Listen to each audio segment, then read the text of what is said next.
Big couple of days coming right up. Live from New York City this morning. Good morning, good morning. Futures down 0.4%. The countdown to the open starts right now.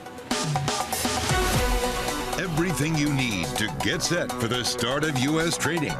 This is Bloomberg, The Open, with Jonathan Ferro.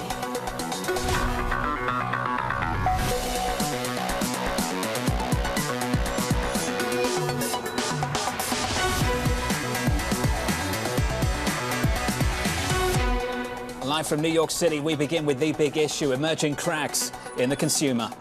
You're seeing consumer spending drop. Real wages are falling like a rock. You've got really tough earnings updates and guidance. The consumer has put on the brakes. Now it's a demand issue. In the case of Walmart. Walmart warning last night on weak consumer demand. We've seen this before. We saw the issues that Snap had. We saw similar things with Netflix. We've seen that across a number of companies in retail. Can they pass on the cost of higher inflation to end consumers? Pass on price increases to their customers. A lot of those companies can't do that. We're starting to see some frazzling of the demand side of the equation. I'm not so sure about the consumers. We're going to learn a lot about sort of what to expect as we get through this week.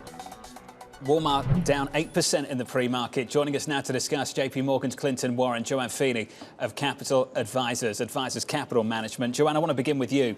This Walmart story, do we have an execution problem or have we got a broader problem with this consumer?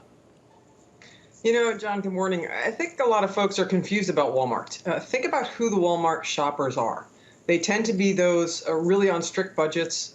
They need to shop at Walmart to get the lowest prices. They're willing to put up with some of the hassles. And so I think people shouldn't be so surprised that Walmart is struggling here.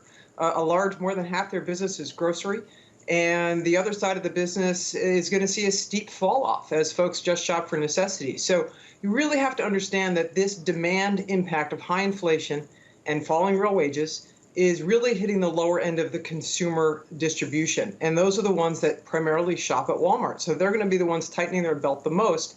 And Walmart is really going to feel the brunt of this. JoAnne, begs the question, why are we surprised? Why is the market sending the stock down 8-9% on something we've known about now for months? Well, perhaps the degree of the miss was a bit of a surprise. The amount by which they reduced their forward guidance suggests that this is going to be longer lasting than perhaps some folks hoped. You know, I think that the impact of this inflation story is really disparate. Folks at the lower end are hurt really badly. Folks in the upper middle income and higher really aren't noticing that much. They're remarking on high gas prices and high plane tickets, but they're really not changing their spending patterns very much. And that's why I think some other retail stocks are a real good opportunity. A higher end customer base like a Williams-Sonoma, I think, will do well. And folks like, across the distribution, but mainly in the middle to higher end, shopping at TJ Maxx, which is now, by the way, going to pick up a lot of stuff that Walmart isn't able to sell, and they're going to pick it up at a discount. This is really a sweet spot for a company like TJ Maxx. Futures right now down 0.5% on the S&P, on the Nasdaq down 0.6%. A lot of headlines out there that will spook you. Here's one from the IMF, cutting the GDP growth estimate for 22 to 3.2% from 3.6%. That's not a leading indicator of anything. Here's the Kremlin. According to our sources, they're going to keep up the gas squeeze on Europe. That's been problematic for the European economy, problematic for the euro too. Euro dollar down 0.75% at 101.43. I'll pick up on that theme a little bit later. Clinton, I wanted to come to you. Just on Walmart, you looked at Shopify, the news around Shopify, the news on Walmart. If these companies are struggling to forecast their own businesses, get them in the right spot at the right time, how do we expect the Fed to do that job for the whole economy? I mean, John, I think you just got to think about if we sat here a year ago and just replayed all the things that have happened over the last 12 months, we shouldn't be as surprised about any of this. Inflation is running higher than 9%. The Fed has done a complete pivot to expectations of 2 hikes in 2022 to a target of 3.25 now. Consumer sentiment is in the basement. Earnings per share estimates are dropping. There's hiring freezes, layoffs, gas is over 5. Like, I don't understand why people are so surprised about this. To me, there's no storm approaching. To me, we're in the center of the storm. We're in the eye of the storm now, and companies are trying to figure out what to do with all this bad information. And they're doing the right things. They are protecting for the outer bands to come through. They're securing their businesses. They're building up reserves, and they're getting ready for what could be our worst days ahead. But my view is at this point, we've seen so much of it. It's already priced in. The markets were down 30% at one point. Bond markets were down 10%. So we priced in a lot of this. And I think sunny days are ahead. Clinton, when you say it's priced in, what is priced in and where? Because if you'd said the same thing to me about Walmart, about Target, I would have said, you're right, Clinton. We've talked about this for so long, it's got to be priced in. And then they come out with the news last night, the stock's down 8-9 percentage points. When you say it's priced in, what's priced in and where?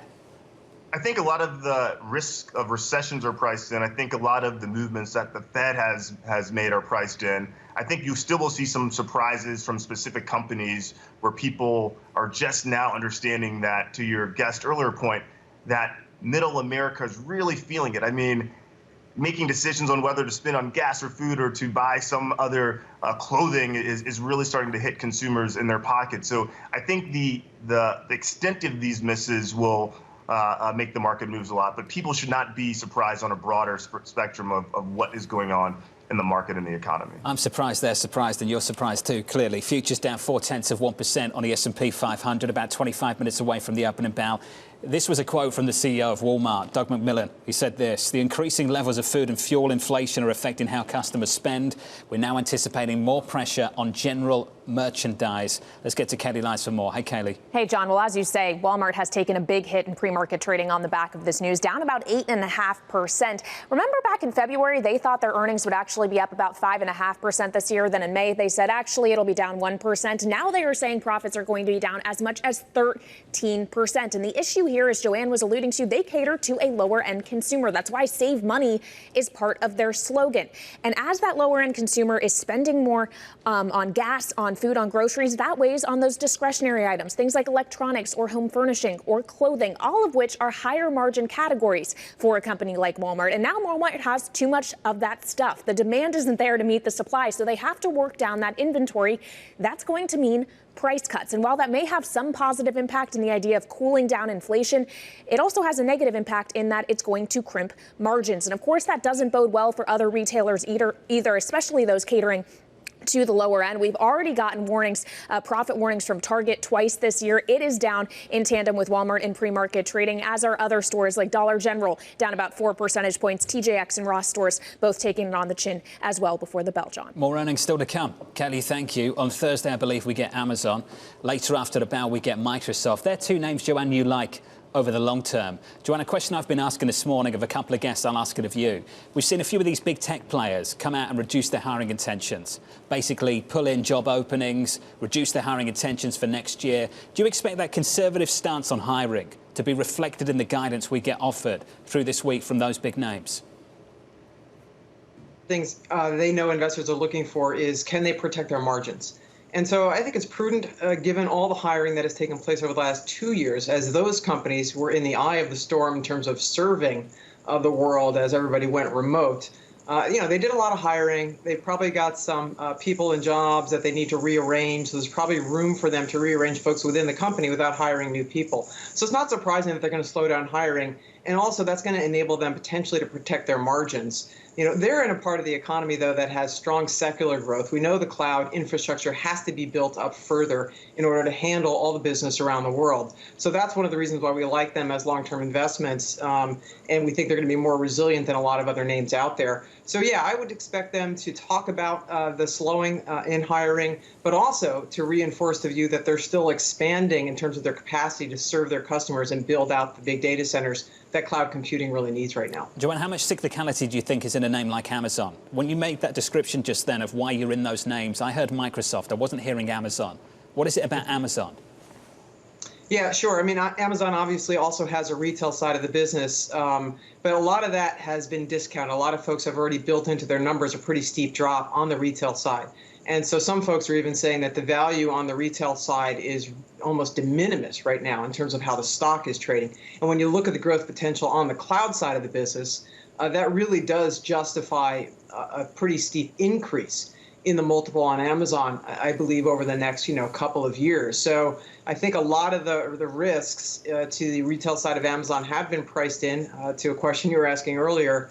And I think if they continue to deliver on the cloud side, I think the stock will be and investors will be rewarded even potentially in the short term for that. Amazon on Thursday, alongside Apple after the close. I believe we get Facebook on Wednesday. A little bit later, we get Alphabet and Microsoft. Going to come to you, Clinton, just on the big tech players. What you're looking for from those names after the close today, tomorrow, and on Thursday? I think we have to remember how impactful the tech community and industry and sector were to help us get through the pandemic. And their earnings, their stock price, those invested in those companies have all benefited from those. I know a lot of folks on our investor desk in Dallas towards the middle of last year started cutting back that exposure because those names have run up so much. So what I'm looking at now, going through this week in tech earnings, is it now time to lean back in? We all know the secular growth story. We all know cybersecurity. We all know data centers. We all know how important tech has been to get us here. Now the question for me is now the right entry point, or should we wait a little bit longer to see what guidance we get from some of these C-suite executives? Are you leaning one way or the other at the moment? Right now, I'm cautiously waiting. I do like defensive sectors more at this point because I do think a recession is on the horizon. But the tech companies have pulled back so much that you got to take a look at it. But I'm not leaning in yet. But I'm guessing towards the end of this year, I will be. Clinton, you're going to be sticking with us. Clinton Warren alongside JoAnne Feeney. This market's so divided. Lisa Shallard of Morgan Stanley Wealth Management wrote this in the last 24 hours. A modest uptick in unemployment claims from historically low levels is unlikely to end their mission, the Fed, if inflation remains well above their 2% target. The latest bear market rally, in our view, is full of wishful thinking. Lisa Shallard concluded by saying profit forecasts still need to be reset. We're resetting some of those profit forecasts right now. Let's get you some movers going into the open.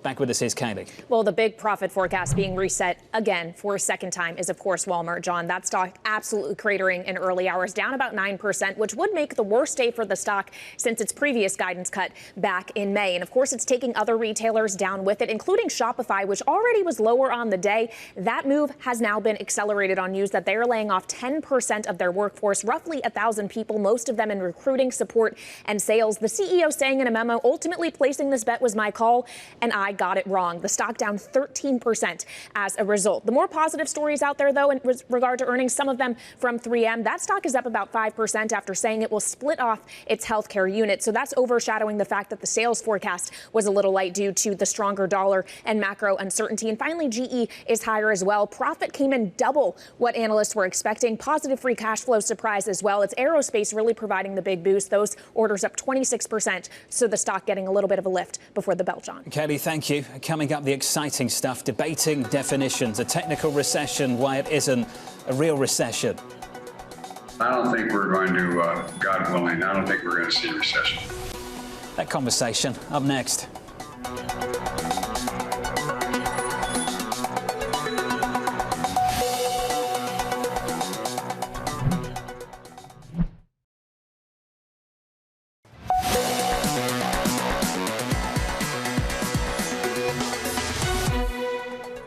This is not an economy that's in recession. Because of the strength of our labor market recovery, because household balance sheets remain historically in a strong position. My hope is we go from this rapid growth to steady growth. I think it is fair to say that the United States is better positioned than virtually any other country to go at this challenge. The Fed is charged with putting in place policies that will bring inflation down. And I expect them to be successful. I don't think we're going to, God willing, I don't think we're going to see a recession. GDP is out on Thursday, and the administration is preparing you that if we do get a negative print, it is not a recession. Joining us now, AMH down in D.C., Mike McKee right next to me. Anne-Marie, I've heard it a couple of times in the last 24 hours. If you're explaining, you're losing. Yeah, it's true. And, John, this is really the semantics of it, and they're trying to get ahead of it because they are worried about this potential negative print. And then the headlines will say the U.S. is in a recession, a technical recession. But what the administration wants you to know beforehand is that a technical recession doesn't technically mean a recession. They are going off the definition from the National Bureau of Economic Research, and they're talking about the fact that if there was a recession, it would need to be broad-based. It is more complex than just back-to-back quarters of negative growth. Now, maybe a lot of people can see that nuance and understand it. But the issue they have is that if there is back-to-back negative growth, there is this issue that the data could sour, and there could in the future be a recession. So they are obviously doing a lot of dancing around what the definition is, but there are potentially some alarm bells down the road. And you could see that today with, consumer sentiment and what's going on at the likes of Walmart. I could tell you this is driving Mike McKee nuts. How nuts are you feeling right now, Mike? I live here. Well, I suppose that I'm not feeling quite as nuts as AMH because she's got to deal with the political perceptions around the country. I only have to deal with economists and people on Wall Street.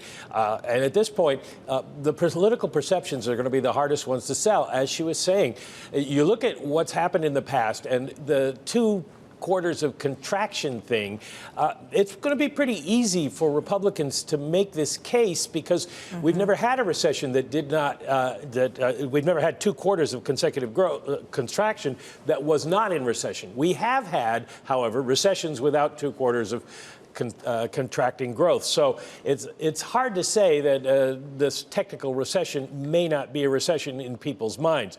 You can expect the Fed to talk about it tomorrow. Obviously, they're going to raise rates by 75 basis points and give only vague forward guidance because they don't want to be pinned down given the uncertainties in the economy. How do they assess inflation and growth? That's going to be kind of the key question.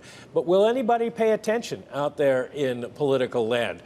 The problem is the Fed is going to be committed to bringing down inflation no matter what. They learned their lessons from the early 70s when Paul Volcker was there and he raised rates significantly and then they cut rates a lot. And inflation came down, but not very much. So they had to raise rates again. They don't want to go through that up and down anymore. So expect the Fed to be slow to cut rates, which is going to feed into the political problems the administration has. Mike McKee, thank you, buddy. To Anne-Marie, thank you to you as well. We'll catch up with you, no doubt, through the day tomorrow and on Thursday when we get the GDP print. This comes down to depth, duration, diffusion. Depth, duration, diffusion. The last word's the point we're going to be debating. How widespread is the weakness, if there is any weakness, if we do indeed get a negative print? JoAnne Feeney, I want to come to you on that. Don't want to wait for the NBER to make a decision about anything. As a market participant, I don't think anyone's going to be interested in that. This is about whether we see signs of weakness now and whether that weakness is starting to spread week after week, month after month. Do you see that? Yeah, John, that's exactly the question. When people use the term recession, I think what they mean is, is this slowdown going to become severe and is it going to last a long time? And right now, the data don't indicate that's where we are, although things could change. The negative GDP print in the first quarter was largely because imports were so strong and because inventories were drawn down. Both of those were signals of strong demand in the U.S. from consumers. This quarter just passed could see some more of that. So it's really not showing up broader that we're seeing a slowdown in production. We're not seeing yet the slowdown at an aggregate level in hiring. These are the things that we're going to look to earnings guidance to tell us about. Are companies starting to prepare for a slower, perhaps negative growth outlook? And some of them are. And I think that's why we have to be careful and recognize that this recession is still born of supply constraints out of the pandemic and its ongoing problems with people getting out sick from COVID and China's zero COVID policy. And on the other side, we still have resilient household balance sheets. Consumer demand is still pretty strong, except in the middle to lower end, where they're feeling the impact of that high energy and food inflation primarily. Clinton, let me come to you on the same question. You said we might be in the eye of the storm right now. The consensus view is that if we do get a downturn, it'll be shallow and it won't last very long. Do you agree with that? Yeah, I think we all just have to take a step back and remember, you're talking about duration, how long the expansionary period before the man-made forced recession was. I remember thinking and talking to my colleagues in 2019, thinking, hey, this is a long expansionary period. A recession should be imminent. Does the Fed have enough tools to get us out of it? And then we had this man-made recession, strong recovery, and here we are. So it just surprises me that a lot of us that are market participants forget about how long of an expansion period we were in and the position we are in now. And to your specific question, yeah, I think we will slide into a recession. I think the Fed is going to be forced to bring down an inflation at a little bit rapid more pace than they want to. But I do think it's going to be shallow. I don't think it's going to be deep. And you also got to remember that the Fed has a dual mandate, right? The job side of the equation, I think, is puzzling to markets. There's still over 11 million job openings. People are still quitting at 3 times the rate that they're getting laid off. So there's this weird dynamic with labor forces. And I think a lot of people equate layoffs, job loss, et cetera, with recession. We're just not there yet in the market. Which is exactly why Secretary Yellen is pushing back before we even have the print. JoAnne, Feeney, Clinton Warren, to the two of you, thank you. And just to point out, we aren't actually expecting a negative print on Thursday. Some people are, but the median view in our survey so far is not. That's still positive. Of the names you are looking for one, I can give you a couple of the names looking for a negative print on Thursday. UBS is one, TD's another, Pantheon, Ian Shepherdson, good friend of this program, Deutsche Bank, Barclays, Credit Suisse, Nomura, Bank of America. Those banks, those teams are looking for a negative print this Thursday. It's just not the consensus view just yet. From New York, up next, the morning calls, and later, the pain in equity markets is only about halfway done. That's the view of Peter Cecchini of Axonic Capital. He does not think the lows in June are the lows of the year. That conversation coming up.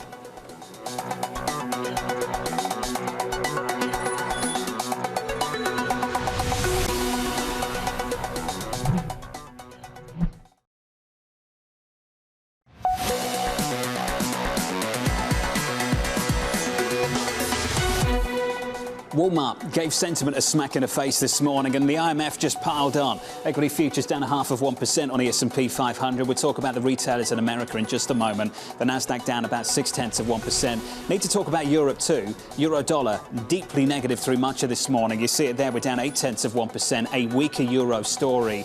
It looks like the Kremlin might continue to squeeze Europe. That's our latest reporting, and you see that in the numbers. The capacity coming through Nord Stream 1, the capacity utilization has gone from 40%. It's set to drop to 20%, and the Europeans are voluntarily pulling back on the use of Russian gas. All of that spells out weaker GDP in Europe, and that this morning means a weaker euro. That's the price action. Here are your morning calls. First up, Wolf Research downgrading Roku to underperform, pointing to a host of challenges, including ongoing supply chain disruptions. That stock is negative 5%. B of A downgrading American Eagle to underperform, expecting results to miss estimates amid weakening consumer trends. And finally, Goldman downgrading Paramount to sell from buy, seeing limited upside due to intensifying macro headwinds. That stock is down by 4.5%. Coming up, Walmart raising concerns about the damage from surging inflation. We'll get the view of Peter Cecchini of Axonic very, very shortly. Your opening bout 4 minutes away.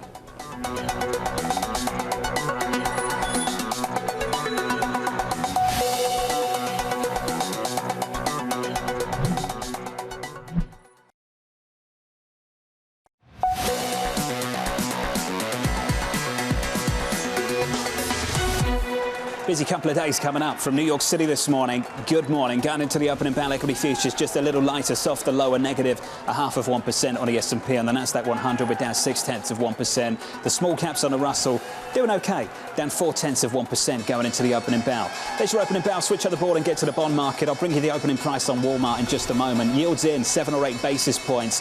Walmart, the IMF, stuff with the Kremlin, European gas, take your pick. Pretty defensive and negative this morning. The 10-year yield down 7 or 8 basis points. Walmart down about 8%. Euro dollar negative 0.7%, 101.50 on euro dollar, and crude positive just about at 1.4%, $98 on crude. And I can tell you European gas, that one is absolutely flying. About 25 seconds into the session, let's get you some movers. Here's Katie Greifeld.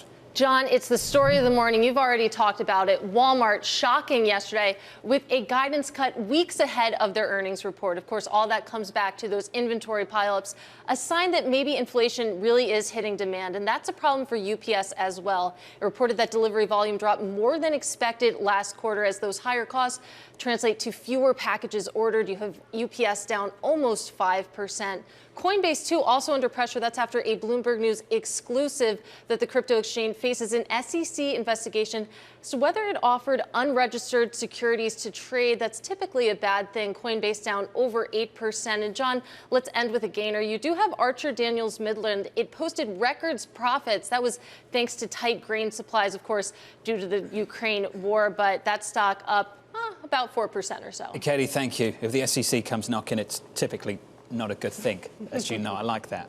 Equities right now about a minute and 20 seconds into it. There's only one stock to watch. It's Walmart. It's down 8%. We're all asking who's next. Looks very much like what we heard from Target recently. Let's get you some more. Here's Kelly Lights. Well, it may be the clothing and apparel retailers that are next, John, because Walmart in its release warned specifically about that, saying that while customers are spending more on food and fuel, that means general merchandise is taking a hit. And the quote from the release exactly is apparel in Walmart U.S. is requiring more markdown dollars, trying to cut prices to work down the inventory. And that doesn't have a great read through to a lot of those apparel-oriented stocks, the like of Macy's, Kohl's, Gap, TJX. They're all down in the ballpark of 6% or so this morning. And that's really the thing, John, is that when you're talking about a consumer specifically at the lower end that has a higher grocery bill with food prices up about 15% this year and a higher gas bill, because yes, even though prices at the pump have come down since mid-June, they're still up about 30% on the year, and electricity bills have gone up as well. So that is all necessities. That is things that you have to spend money on even in the face of inflation. What does that mean you'll likely cut back on? Discretionary goods. And we can see that reflected in the price action for the consumer discretionary sector. It is down about 27% year to date, underperforming staples by a wider margin, though it's down as well. Actually, discretionary, the second worst performer in the S&P 500 on a sector basis this year. And that is a story that is just getting worse after Walmart this morning, John. Kelly, thank you. We've had hint after hint, signal after signal that this is what is taking place. Bank of America put the credit spending data out, the card spending data in the last couple of months. Low-income workers in America spending almost 10% of their monthly income on gas. We knew the squeeze was happening. As we said a little bit earlier in the programme, surprised that this market is surprised by this and surprised that the likes of Walmart and Target have to keep coming out and doing this. Stock is down by about 8%. Who's next? Morgan Stanley raised the risk around Amazon. They say this: we believe Walmart's profit guide down and expectation for increased markdowns raises the risk around Amazon's merchandise margins. Let's get to the West Coast and catch up with Ed Ludlow. Morning, Ed. Yeah, good morning, John. Amazon, one of the worst performing stocks on the NASDAQ 100 this morning. We're down more than 4.4%. The street's kind of split, though. There's two schools of thought. The one school of thought is that there is clearly some symmetry in the operational risk and headwinds that Amazon faces relative to what Walmart disclosed late last night. The other side of the story is that actually Amazon serves a different customer base, a different section of the economy that is less stressed in having to choose between discretionary and essential items. A lot of movement in this space this morning. Just a quick mention of Shopify, which says that it will cut headcount by 10% by the end of today, citing similar pressures.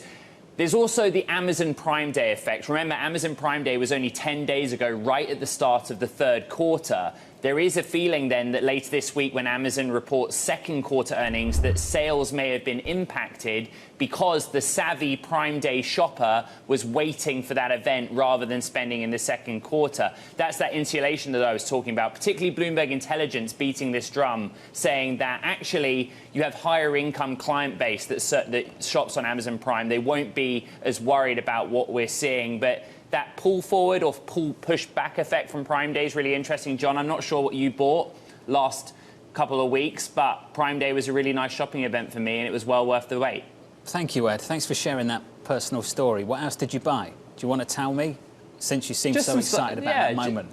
I'm a tech guy. I bought some gadgets for my phones, and I bought some new trash bags for my bins. It was great. Thanks for sharing, buddy. Can I get a headline in? Some actual news from Elon Musk. Can you comment on this one, Ed? Elon Musk's lawyers say Twitter is resisting producing documents. His lawyers would like an October 17th to 21st Twitter trial date. They say Twitter is insisting on an October 10th trial date. How important is this, Ed?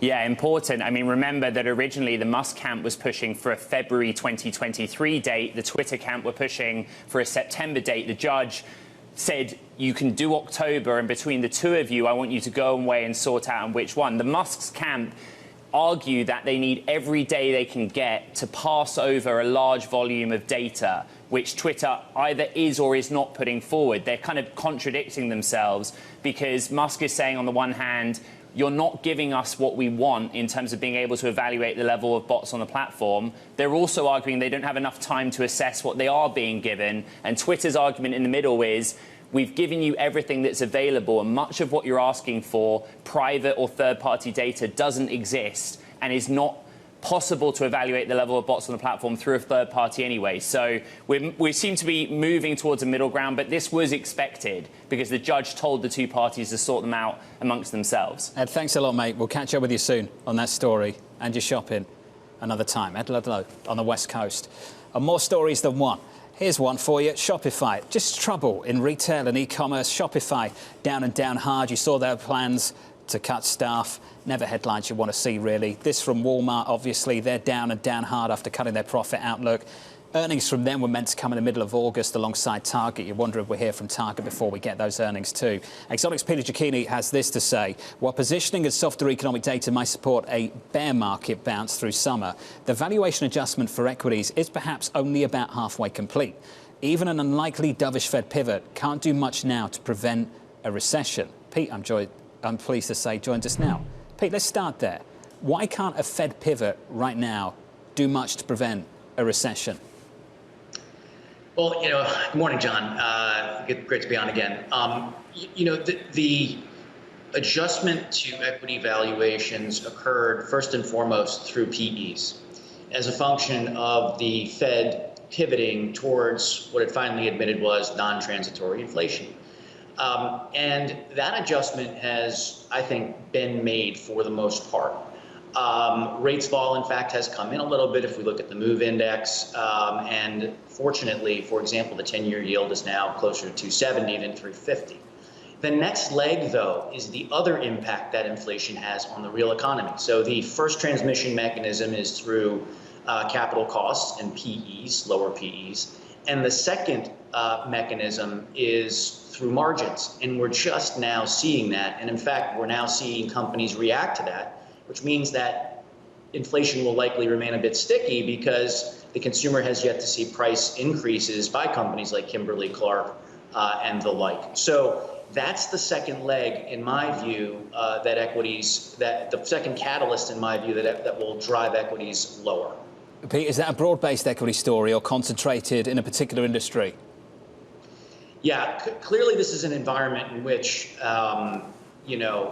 stock selection becomes more important. And in fact, asset class selection becomes more important. As you know, at Axonic, we are focused on credit and structured products. And we still think there are areas of structured products in multifamily, for example, that provide great value. And our opportunity set is doing nothing but growing, while equities, we think, provides a very poor opportunity set in this environment.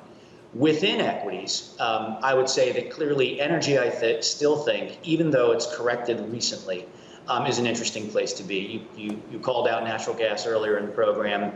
Oil prices are, we think, not going to go much below $100 given the geopolitical situation in Russia and the Ukraine. So we still generally like energy. I would stay away from consumer discretionary. What we're seeing with Walmart is likely to persist for a while across that group.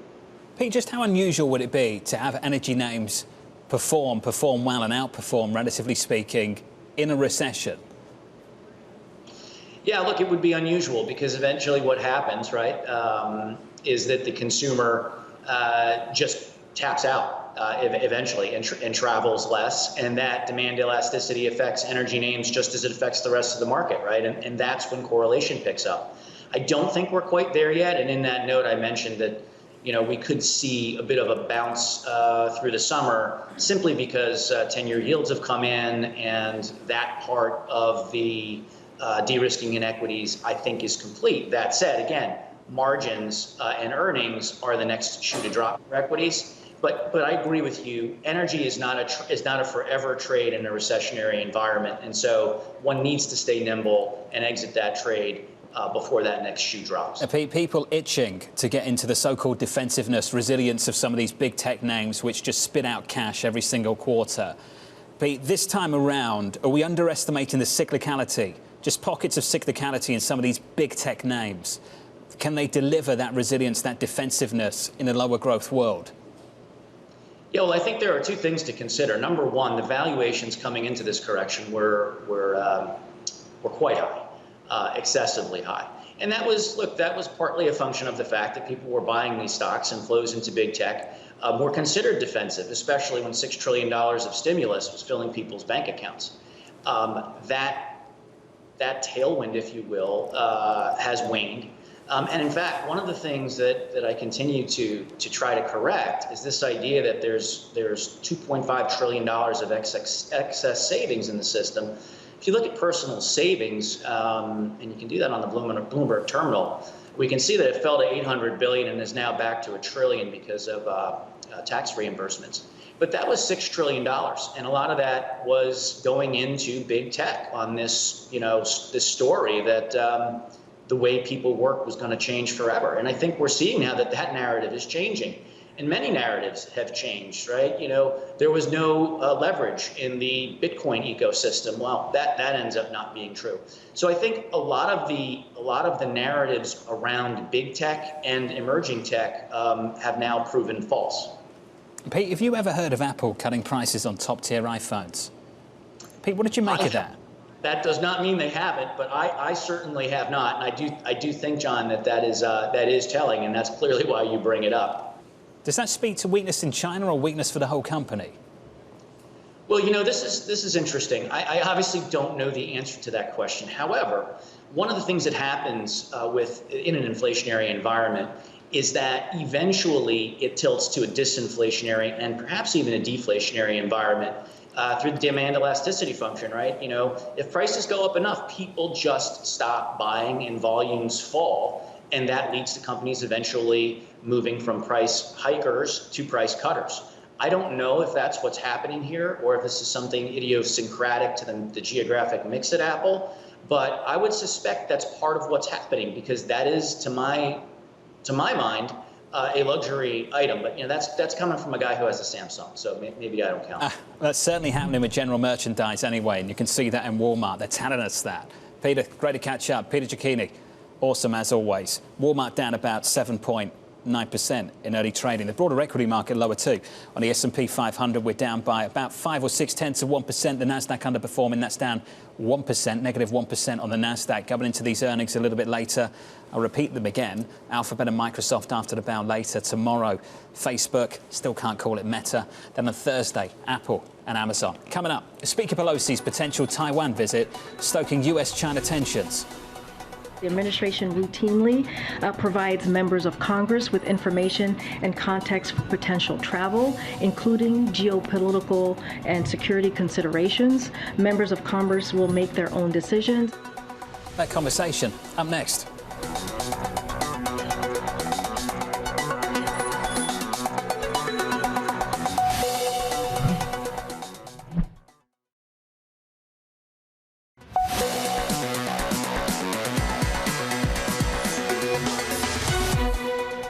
I don't know if the Pelosi trip will go ahead. I don't know if there'll be a crisis now, but I think it's a question of when and not if the United States and China are going to find themselves in a crisis at which Taiwan is at the center of it. There's a whole set of policies that we are not where we need to be, and we had better get there in a hurry because China's timetable may be accelerated in ways we hadn't anticipated.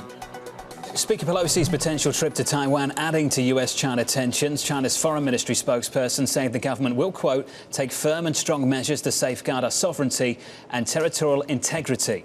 Back with us down in D.C. is Anne-Marie. Anne-Marie, this one getting just a little bit more tense day after day. Yeah, and we should note, though, Jonathan, that a person close to these travel plans has said there's been no final decision yet on whether Speaker Pelosi will go to Taiwan or not. She is scheduled to do this Asia trip in August, but depending not yet, we don't know if she's going to make that trip to Taiwan. The president was pretty emphatic about it and direct when he had said to reporters that the military is advising that now would not be a good time to go. And it also comes at a time when the president told us just yesterday that he is expecting to speak with President Xi in just a few days. So what you have here is this potential trip, and what's going on in China is that President Xi and the foreign minister coming out and saying they are strongly going to prepare for this. They do not want Speaker Pelosi to come to Taiwan. This would be the first time in 25 years. The last sitting Speaker of the House was Newt Gingrich in the late 90s that went to Taiwan. But we're looking at this through a very American phase. We should also note there's a lot of troubles at home for Xi. All politics is is domestic. He is about to cement an unprecedented third term this fall, and he has a slew of issues facing him. COVID zero policy, youth unemployment, an economy that is struggling given all of what is going on with their serious COVID lockdowns. So this could potentially be the Chinese deflecting, but it is a risk on both sides. It wouldn't be the first time. Anne-Marie, if we had any indication whatsoever that this president in Washington, President Joe Biden, is willing to remove tariffs on Chinese goods? We don't know yet. We ask every day. We still do not know. They have been debating this now for what feels like almost a year. And the administration, this has really come into the forefront over the past few months, of course, with inflation at a 40-year high, because they said they will do anything possible in their toolbox to tackle inflation. Some economists say remove some of those tariffs. That could potentially ease some of these price pressures. But at the same time, individuals in the administration, from the national security perspective, those from the trade delegation, say this loses our leverage and we should not be giving an inch to China. Also, Jonathan, it would be a major talking point for Republicans ahead of the midterm election. So there's a lot to weigh there on whether or not they want to remove some of those tariffs. Anne-Marie, this is tough to answer, but what do you think is guiding that decision? Is it foreign policy concerns, or is it the direction of gas domestically? Because looking at gas, it's been moving in the right direction every single day since the middle of June. Potentially, with the ease up in gas prices, now you have it below $4.50. This has become one of these hallmarks now of the president's economic agenda. He tweets about it all the time, kind of similar to the way the former president used to look at the S&P 500 as the direction of the economy. Maybe the easing up, it's a great question, the easing up of gas prices gives them a little bit more leverage to maybe not have to move on the tariffs. But there definitely is, I would say, strong arguments within the administration on both sides on whether or not to remove some of those tariffs. It's something China wants to see, though. So potentially they can ask for something else in return. It'll be a very interesting meeting, and I hope we get a solid readout from the administration when he speaks to Xi Jinping. Fingers crossed. Anne-Marie, thank you. AMH down in D.C. One name I wanted to talk about just briefly, Alibaba. Wanted to cross over to Kaylee Lights for that. Hey, Kaylee. Hey, yeah, John, those ADRs here in the U.S. up about 2%, but that follows a move higher of more than 5% in the Asian session overnight. The news there is they're looking to seek a primary listing in Hong Kong. That essentially could free up flows from Chinese buyers to be able to buy the stock directly for the first time. And of course, that news is also giving a lift to some of these other Chinese technology stocks listed in the U.S. because, John, we know they are facing an issue with auditing. It has been another point of contention between the U.S. and China. The rules of Chinese firms listed here, the disclosures that they provide, there's been a lot of back and forth. So there is a very real risk that they have to delist from the U.S. So Alibaba clearly trying to more firmly entrench itself in markets in Asia, given that risk that is out there. And that's seen as a positive thing for the stock today. Kelly, awesome. As always, Kelly Lyons there on the latest on some of those ADRs. Alibaba in particular. Wanted to bring you a note from Wells Fargo with that note of caution around Apple, just to fold the China story into them off the back of that conversation I had with Peter Cecchini. Overall, we see a worsening COVID situation in China and beyond, a deteriorating macro environment and increasing FX impacts as the biggest risk to near-term estimates. That note out in the last week or so, and it's just something that's stuck with me going into earnings on Thursday. Looking forward to the tech results, of course, on Thursday. We'll have Amazon and Apple as well. And before that, we've got a Fed decision. Coming up, I'll bring you the trading diary from New York. This is Bloomberg.